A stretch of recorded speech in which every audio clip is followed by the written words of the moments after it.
Salut à tous et bienvenue dans One Shot pour suite et fin de ces interviews Losange Expo 2023. Tous ensemble.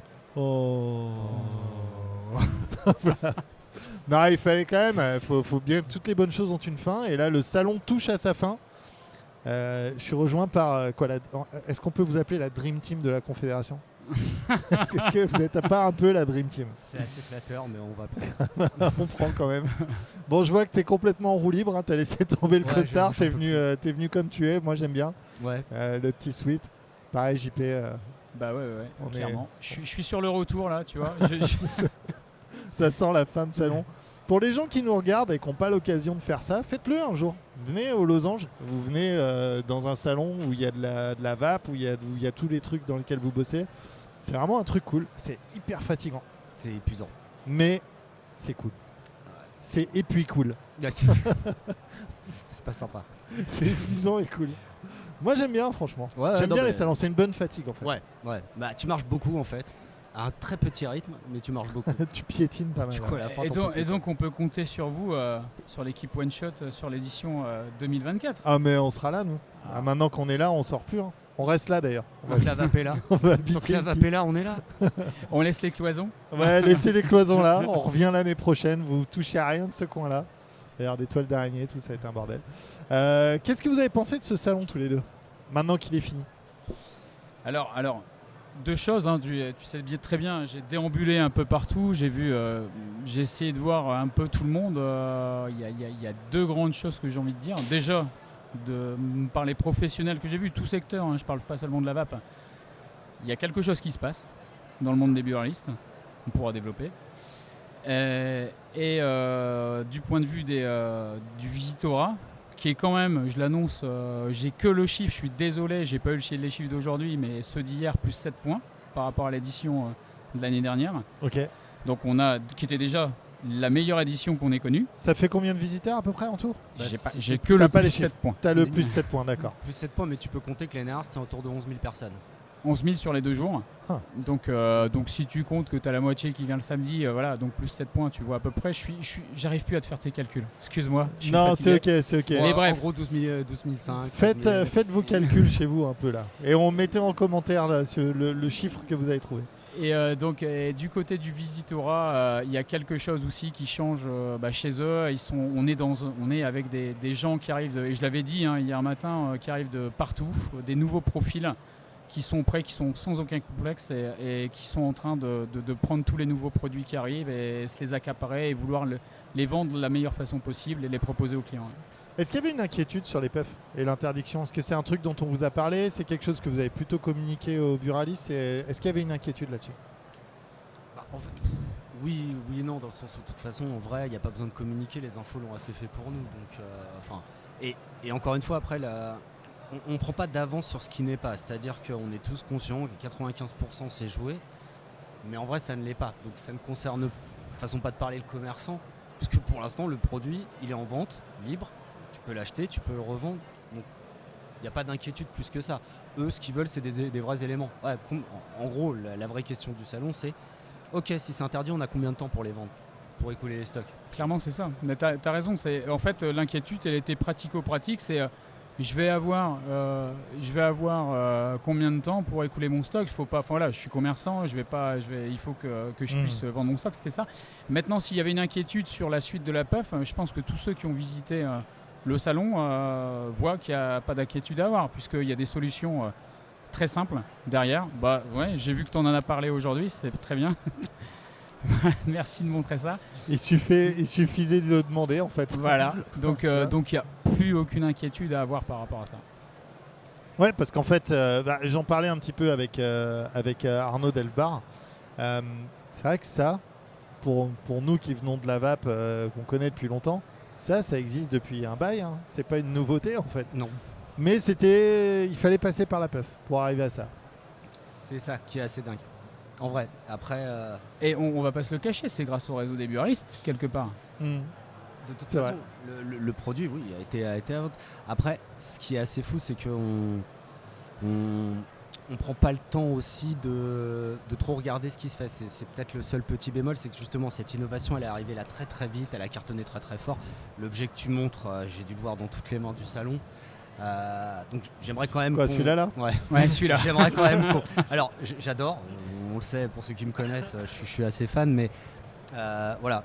Encore une fois, c'est une solution, pas la solution. Donc j'aimerais aussi qu'on reste un peu focus sur le reste, et surtout qu'en plus c'est vraiment l'année pour ça, puisque sans vouloir mettre les pieds dans le plat, d'habitude il faut que les professionnels se partagent entre différents salons très proches, on sait tout ce que c'est qu'une trésorerie, toutes ces choses là, donc c'était quelque chose de pas évident. Là pour une fois il y avait plus d'air, et regardez, il y a plus de vape qu'autre chose. Ouais, clairement, mais la répartition vape dans le salon, c'est quoi à peu près en termes de nombre de stands? Vous avez cette stat? J'ai pas cette stat. J'aurais dû.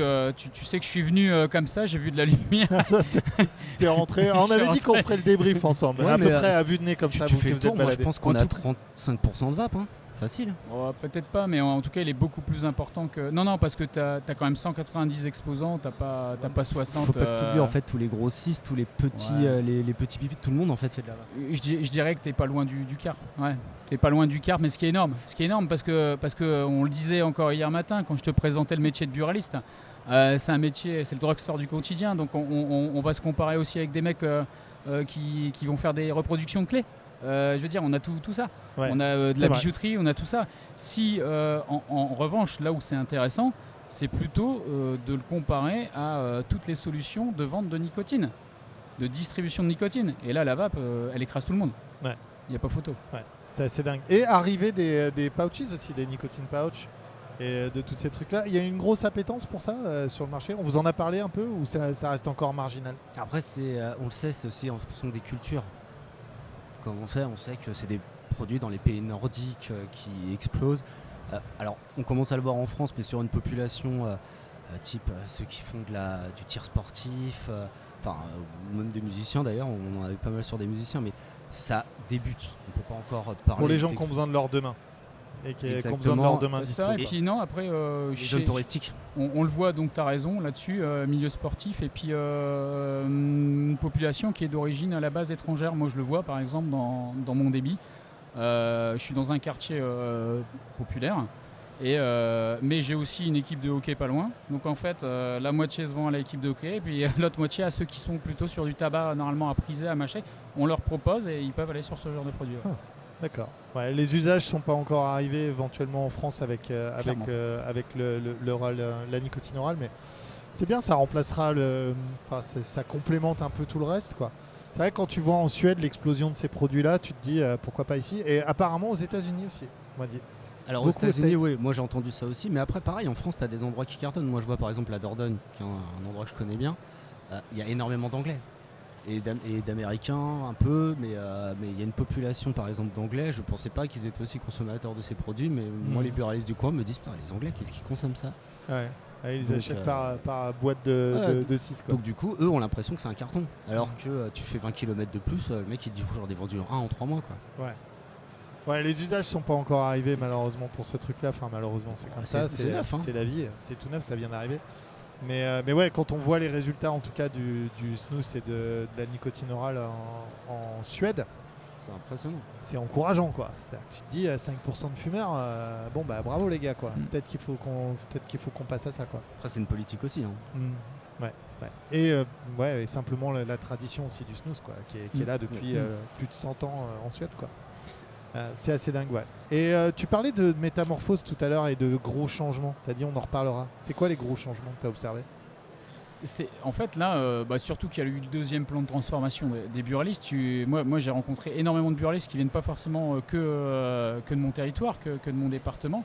Mais beaucoup avec qui j'ai échangé, on parlait vape et qui sont là pour beaucoup qui ne l'ont pas encore fait, mais pour faire la transformation, pour changer l'offre clients dans leur magasin, pour aller voir tout, pour aller voir la vape, clairement, on le voit.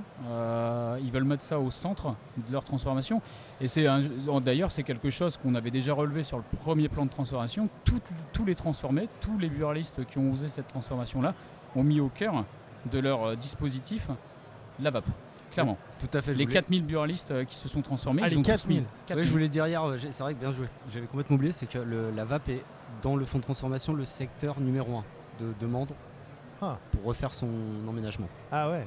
Enfin, avoir un corner VAP. Ça peut se limiter à un corner VAP, on est d'accord, mais n'empêche quoi. Ça peut se limiter à 1 mètre de linéaire, mais sur 1 mètre de linéaire, on fait des choses.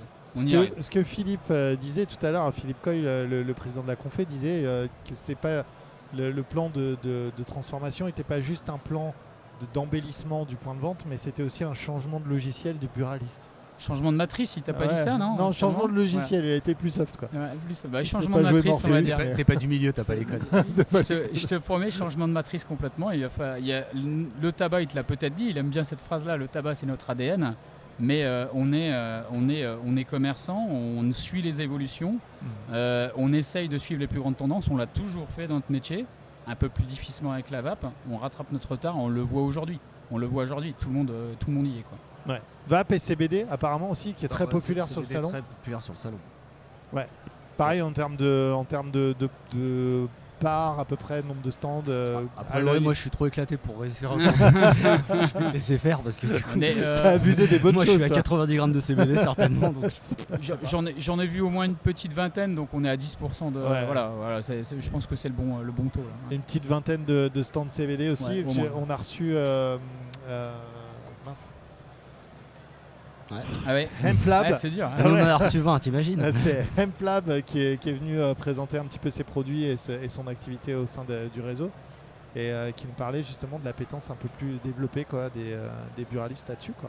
Et que ça s'implantait sévèrement dans le réseau buraliste quoi. On peut même dire que, au même titre que moi, j'ai une je fais une formation VAP spécifique quoi, enfin un atelier spécifique. Il y a un atelier spécifique CBD. Ouais. Et il y a des formations et d'ailleurs c'est un truc un peu hallucinant. Alors Johan va être jaloux, hein, et moi aussi, franchement, mais il y a eu une accélération, mais un truc de fou. Hein.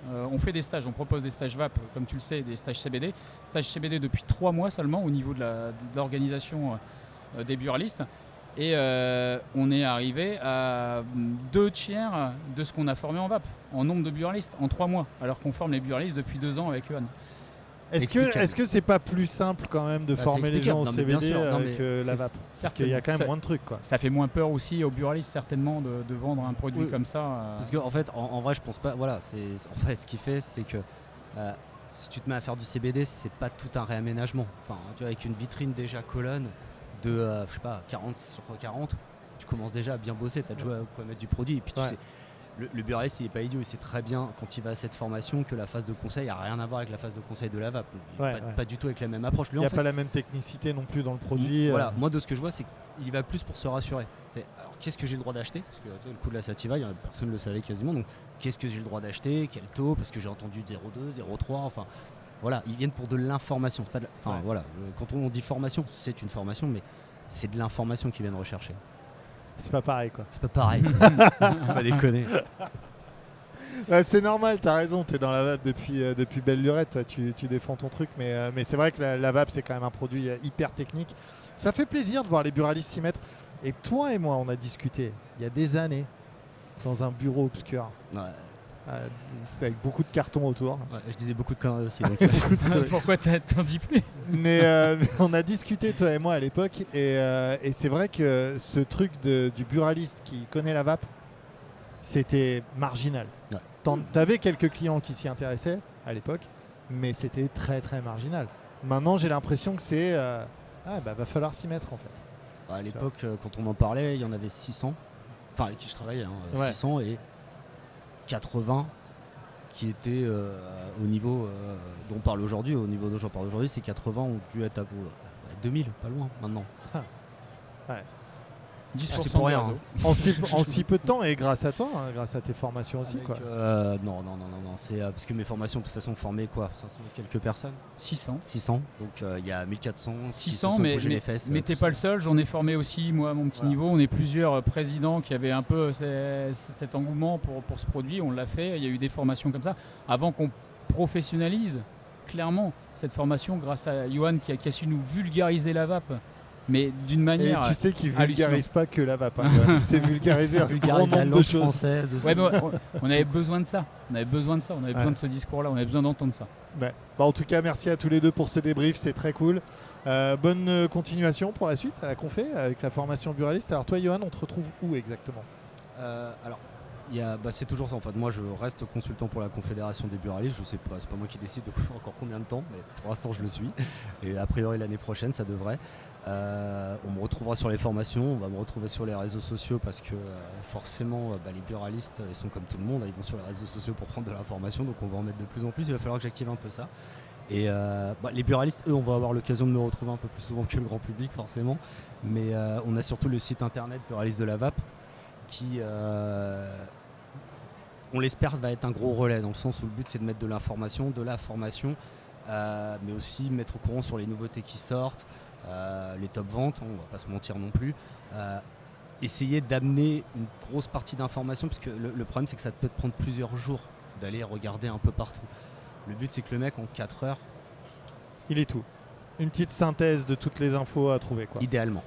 Buralistdelavape.com, Buraliste de la Vape.